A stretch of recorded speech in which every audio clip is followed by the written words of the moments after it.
No, è un premio importante, un premio per tutto esaurito, un riconoscimento per un programma che sta davvero seminando bene da tanto tempo, quindi è arrivato il momento di raccogliere i frutti. È un programma che ovviamente vive soprattutto di un leader che è Marco Galli, che rende la radio che dirigo una radio un po' più importante di tante altre proprio perché ha la fortuna di avere un professionista di quel calibro. Lui è molto bravo a creare dei tormentoni come quello di A Colaccione, ma negli anni ne ha creati davvero tanti. Addirittura a volte questo slogan, questo tormentone è quasi diventato un difetto perché la gente non riconosce il programma per il suo nome che è tutto esaurito, ma per il nome del tormentone di A Colaccione.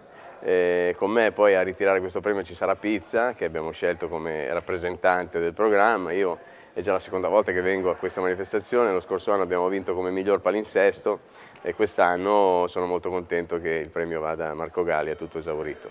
C'è un team di persone molto numeroso, molto nutrito, sono una decina le persone che si occupano nello specifico di tutto esaurito, ma la differenza la fa la spontaneità di Marco Galli. Marco Galli è un personaggio molto esigente, che ha bisogno di avere dei punti di riferimento, ha bisogno di avere una redazione efficiente che lo asseconda quando decide di puntare su una notizia piuttosto che su un'altra, ma la sua bravura sta molto nella spontaneità.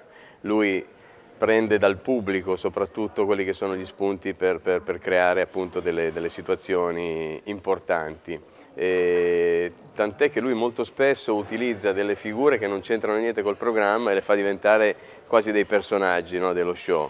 Le centraliniste, il filippino che viene a fare le pulizie, l'omarello che viene a pulire i vetri, eccetera, eccetera. No? Anzi, lui è capace di far innamorare il pubblico dei difetti che ha il pubblico stesso, no? E quindi li fa diventare delle caratteristiche.